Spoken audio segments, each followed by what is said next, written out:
criação do exército revolucionário é finalmente revelada quando Monkey D. Dragon descobre o quão brutal seus inimigos são com os inocentes. Mais que isso, temos a confirmação de onde vem o conhecimento tanto de Ohara quanto de Vegapunk em um dos capítulos mais alucinantes de toda a série de One Piece. Cara, esse capítulo foi louco. Finalmente são revelados.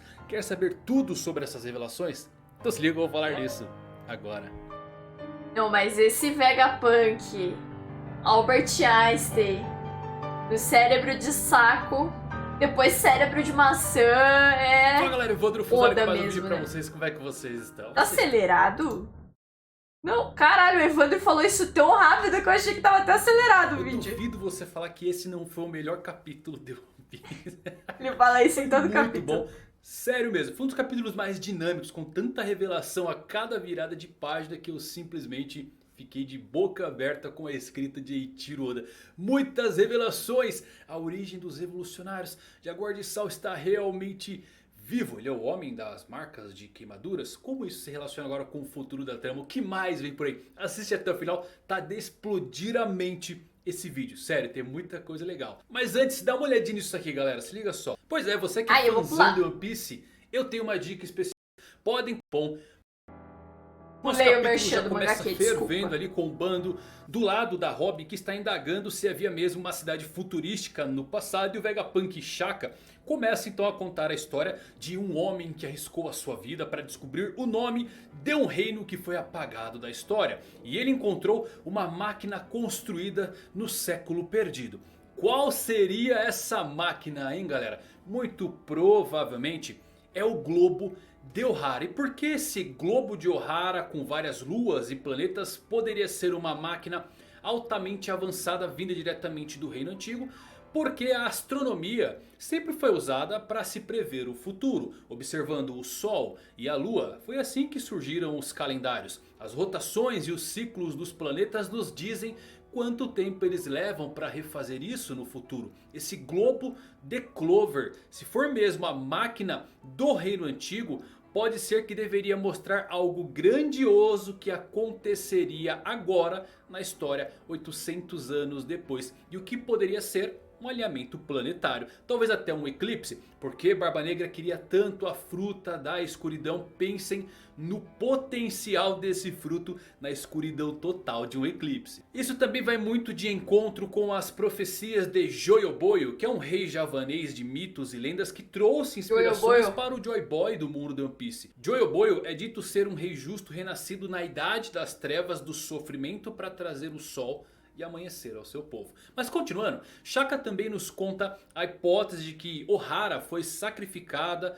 por tomar ciência do nome do reino antigo, que foi vencido pela junção dos 20 reinos, onde eles fundaram então o governo mundial. Quem sabe dessa história é eliminado pelo governo mundial, ou melhor, apagado. E com essa confirmação de Shaka sobre isso, o Soap se desespera porque o Vegapunk está contando tudo pra eles. Eles não querem saber dessas informações. A partir daqui, galera, temos que nos fazer a seguinte pergunta: o que causou o temor do governo mundial para que eles apagassem um século inteiro? Eles poderiam apenas mentir, como fizeram ali com Ohara. Quando eu penso nisso, eu sempre caio que talvez o reino antigo em si estava causando algum tipo de abalo nas estruturas do mundo, seja por recursos ou algo parecido. Talvez eles não faziam por mal, mas... Cara, e se no final for uma coisa ruim?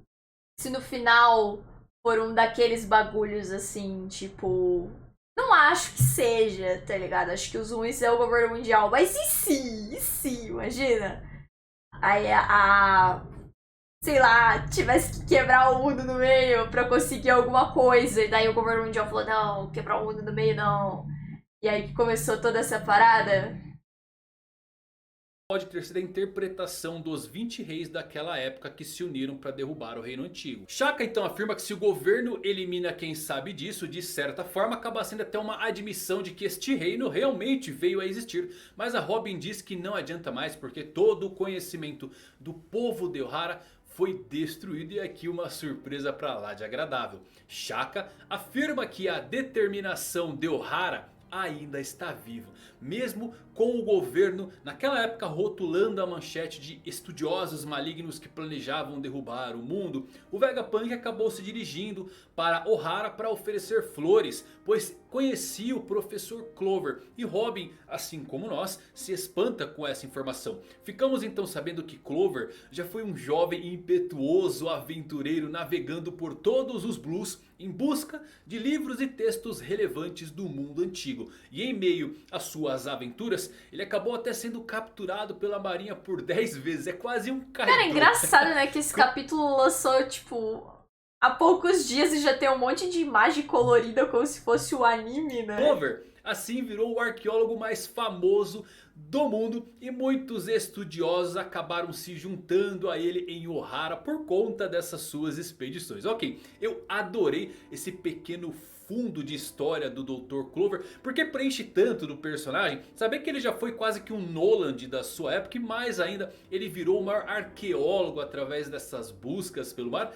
é muito legal. Vai até de encontro com o que a Robin vai se tornar um dia. A origem do maior conhecimento de Ohara veio dessas buscas por textos há muito perdido. E eu gosto como o Eiichiro Oda ele consegue dar profundidade a um personagem tão antigo com apenas alguns simples balões de fala. Após isso é mostrado o flashback do Dr. Vegapunk chegando meses depois de Ohara ser completamente queimada e destruída. Ele encontra alguns gigantes resgatando os livros do lago que os estudiosos jogaram para preservar do fogo, porque acreditavam que o tesouro deveria ser passado para o futuro de qualquer jeito. Essa fala foda que os livros devem estar tudo meio derretido, né? Marinheiro descobriu os livros e não relatou nada a seus superiores é porque eles eram ignorantes, mas isso aqui vai bem de encontro com o que realmente veio a acontecer em Ohara, onde vemos que marinheiros eles acharam os livros dentro da água, mas não relataram nada por não saber o que era. Inclusive galera, eu nunca imaginei que daqui sairia grandes conhecimentos de Dr. Vegapunk. Eu sempre imaginei que Barba Negra é que viria em busca desses livros, porque ele seria um arqueólogo no mundo real e ele ainda sabe coisas desconhecidas por nós. Também vemos o visual do Dr. Vegapunk que eu simplesmente adorei. É o homem com a maior cabeça do mundo. Literalmente. Isso bate com o que eu havia dito sobre a sua silhueta que aparece em Punk Hazard. Se lembram? Ele tem sim um cabeção. E o Vegapunk ele se parece muito com o Albert Einstein na icônica foto dele com sua língua de fora. A Robin começa então a se lembrar de todo o seu passado quando se despediu da sua mãe Olvia e de Jaguar de Sol. E no flashback o Vegapunk ele tinha 43 anos e notou os gigantes pegando ali os livros na água. Ele era diretor de Punk Hazard naquela época, queria levar os livros com ele, mas acabou mudando de ideia, imaginando que o governo mundial teria a chance de destruir os livros novamente caso descobrisse. E nesse momento aparece Dragon com 33 anos, sendo apresentado como chefe do Exército da Liberdade, que também conhecia Clover e veio prestar homenagens a seu falecimento. Agora calma lá galera, algumas coisas começam a fazer sentido, a se alinhar aqui. Primeiro, lembram de quando eu falei que o Vegapunk tinha um cabeção e os piratas espaciais da história de Capo do Enel poderiam ser ligados a ele por conta da sua Jolly Roger, que literalmente é o crânio cabeção desse Vegapunk? Isso acaba ganhando um pouco mais de reforço agora com Dragon e Vegapunk tendo essa proximidade. Os piratas espaciais podem ser enviados de Vegapunk à Lua para estudar as suas ruínas. E o que explica eles serem Minks é que quem pode ter fornecido esses piratas a Vegapunk foi Lindbergh, comandante dos revolucionários. E o Mink também. Dê uma olhada nesse design especial do jetpack de Lindbergh e os compare com as vestimentas dos piratas espaciais. Lindbergh está vestindo roupas muito semelhantes a de um pirata espacial e usa uma tecnologia bem misteriosa. Esse dispositivo pelo menos é bem semelhante. Os piratas espaciais parecem bastante avançados tecnologicamente também. Ou eles são alienígenas ou eles conseguiram isso diretamente na Terra. Inclusive podemos ver até uma chaminé como máquinas que parecem produzir vapor. Possivelmente é a mesma tecnologia por trás do jetpack. Enel vai aparecer em Egghead. Egghead. E não para por aí porque temos mais e mais revelações. Dragon diz que os gigantes eles não são ladrões e eles sabem os valores dos livros. E que receberam ordens diretas do seu capitão que está com várias bandagens por todo o seu corpo para resgatar os livros. E ok, Sal realmente está vivo, acertamos hein galera. Cápsula do tempo do Aokiji foi realmente utilizada. É legal que se você voltar no capítulo que o Sal é congelado, você vai ver que o nome do capítulo é literalmente para alcançar o futuro. Genial. O que eu ia lembrar disso aqui? Que os gigantes, eles estão resgatando os livros. Eles são na verdade o Hairudin, Gerd e Goldberg, que são dos novos piratas guerreiros gigantes e que atualmente fazem parte da grande frota do Luffy. Olha a conexão legal. Dragon revela que está desapontado com o Vegapunk por ele nunca ter aceitado o convite para participar do seu exército, mas o cientista diz que não poderia desperdiçar toda a sua genialidade, tecnologia e sabedoria com um exército tão pobre como o do Dragon. É onde temos então uma das maiores revelações de todas. Dragon está bravo com o governo por ter ido longe demais silenciando Ohara. E foi nesse ano que ele decidiu criar o exército revolucionário com a ajuda de Emporio Ivankov e Bartolomeu Kuma. Isso é muito legal galera. Eu fiz um vídeo em 2019, eu nem lembrava desse vídeo. Mas eu fiz um vídeo sobre os motivos dos Revos existirem. E esse motivo ser Ohara. E por que você se pergunta? No volume Databook 3 Vivrecard, Oda nos deu uma dica muito preciosa sobre como o exército revolucionário foi criado. O Dragon originalmente ele era um cidadão lá do reino de Goa. Seu status não é especificado e em um ponto da sua vida ele descobriu quão podre o mundo era. E tomou para si mesmo o dever de mudar o mundo para melhor. Oda é gênio mesmo. Ele fundou o exército revolucionário que nasceu entre 24 anos e 19 anos atrás. Entre a morte de Roger e o nascimento de Luffy. E ao combinar esses dois pontos, podemos concluir que alguém ou alguma coisa de 19 a 24 anos atrás conscientizou Dragon de quão desumano o governo realmente era. E o levou diretamente a fundar o exército revolucionário. E o único grande evento que se encaixa nessa linha temporal é Ohara sendo dizimada, porque isto aconteceu 22 anos atrás. Porém isso é legal porque antes disso galera já existia esse exército da liberdade do Dragon. O que eu tenho quase certeza que foi formado durante o incidente de God Valley, ou pelo menos próximo disso. Foi dali que surgiu essa fagulha para o Dragon viver como um libertador. Eu estou muito empolgado com a história de fundo do Dragon, porque o mundo realmente levou ele ao seu limite. E é quem que ele comeu pra ter o Luffy? Será que é o Crocodile? Os paralelos entre Dragon e seu filho Luffy.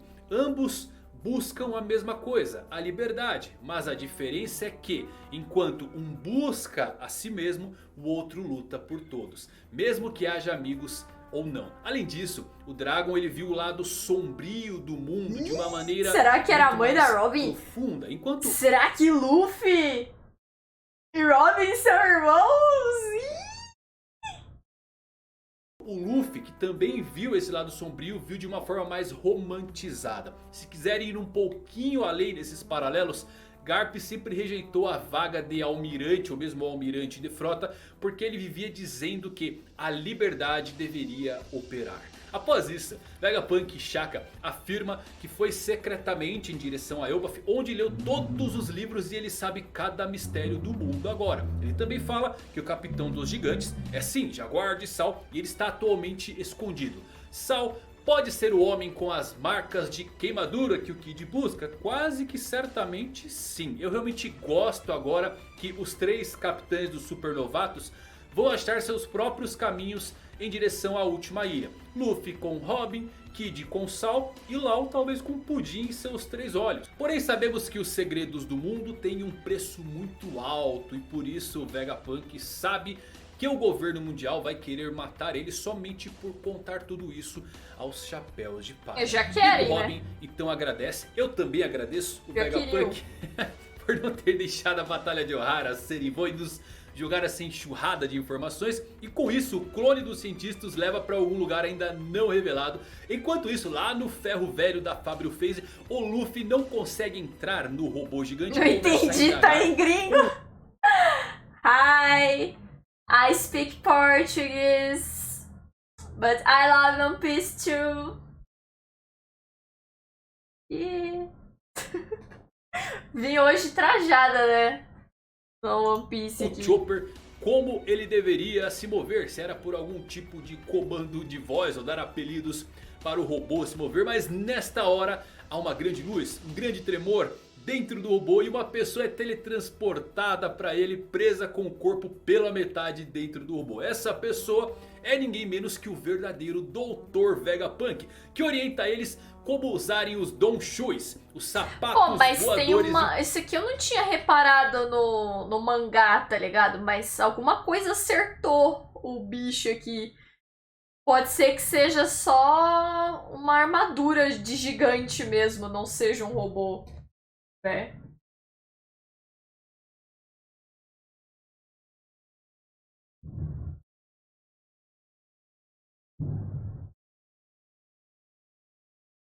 O capítulo termina com a turma do Luffy voando para os céus e seguindo o cientista líder da SSG, Dr. Vegapunk. Como eu disse, cada página tem informação, foi muito dinâmico, esse arco tá fenomenal. Ah, você se pergunta o que aconteceu com a cabeça do Vegapunk? Como ela encolheu, você se pergunta? Sua cabeça é provavelmente menor aqui no presente, porque ele implantou partes do seu cérebro gigantesco em outros corpos Ou que tinha bastante cérebro, né, para pra separar implantar. as várias partes da sua mente. Ou seja, Shaka, a exemplo, conseguiu toda a parte lógica. E daí essa tampa. E eu amo como Oda, ele fez o Vegapunk parecer obviamente o Einstein, o maior cientista de todos os tempos, mas também adicionou aqui a maçã de Newton à sua cabeça. Olha. E termina basicamente esse capítulo mostrando ele usando suas botas de gravidade. Não é segredo nenhum que Oda adora trazer figuras da vida real para fazer parte da sua história de One Piece. E esta foi uma configuração incrível. Inclusive o Quasar, usado por ele no final das suas frases como trejeito, é bem real, faz parte da física. Quasar é nada menos que os mais distantes, mais brilhantes e mais misteriosos astros do universo.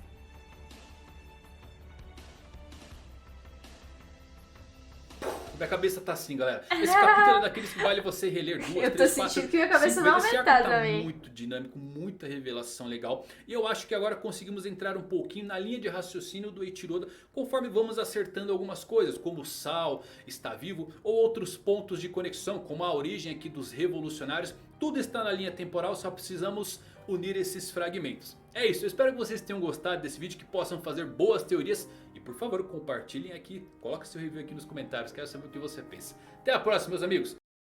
Valeu por assistir. Fui. Tchau! Manga aqui é sempre uns vídeos ótimos. Cara, esse capítulo aqui simplesmente absurdo. One Piece é incrível. Oda é um gênio. Acho que o Oda na realidade é assim. Na realidade ele só desenhou ele, entendeu? Esse negócio de Albert Einstein é tudo mentira.